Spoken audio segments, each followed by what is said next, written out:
ہم مسلمان آخرت اور اپنی عبادات پر یقین رکھتے ہیں، ویسے ہی دوسرے مذہب کے لوگ بھی اپنی عبادات پر یقین رکھتے ہیں۔ کرسچنز، اچھا ان کرنا کیا ہے؟ کیسے پتہ چلے گا صحیح؟ یہ تو میں کئی دفعہ ریکارڈ کروا چکا ہوں۔ پتہ چلے گا کانسیپٹ آف گاڈ سے، توحید سے۔ توحید کے کسٹوڈین کون ہے؟ کیوں؟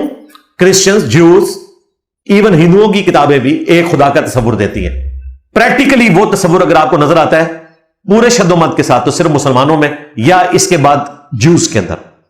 آج کے جیوز جو ہیں وہ موحد ہیں، لیکن ان میں اور خرابیاں کہ پیغمبروں کا انکار کرتے ہیں، عیسیٰ ابن مریم کا انکار کرتے ہیں، ہمارے پیغمبر کا انکار کرتے ہیں۔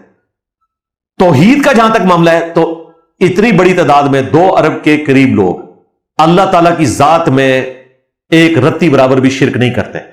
جو کلمہ کو مشرک ہیں وہ بھی ذات میں نہیں کر رہے، صفات میں کر رہے ہیں اپنی جاہلیت کی وجہ سے، اور اللہ کا شکر ہے اکثر لوگ توبہ کر کے رائے حق پہ آ چکے ہیں دعوت کی برکت سے۔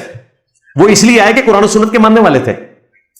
کلمہ گو مشرک ہمارا وہ موقف نہیں ہے جو اہل حدیث کہتے ہیں کہ جو کلمہ گو مشرک ہیں وہ مشرکین عرب سے بھی بدتر ہیں۔ مشرکین عرب تو بھائی نبی اسلام کو دجال کہتے تھے، نعوذ باللہ، اور یہ رسول اللہ کے لیے جان دینے کے لیے تیار ہے، صرف ان کے بابوں نے ان کو گمراہ کیا ہے۔ ہم بھی اسی سسٹم سے نکلے ہیں، دنیا تلپٹ نہیں کر دی۔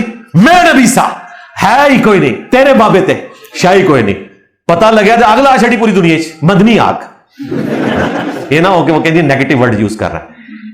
قرآن نے بھی ویسے اس طرح کے الفاظ استعمال کیے ہیں کہ ہم حق کو باطل پر دے مارتے ہیں، وہ اس کا کچومر نکال کے رکھ دیتا ہے۔ سورۃ الانبیاء میں آیا، بھیجا نکال کے رکھ دیتا ہے، the damage has been done کر دیتا ہے۔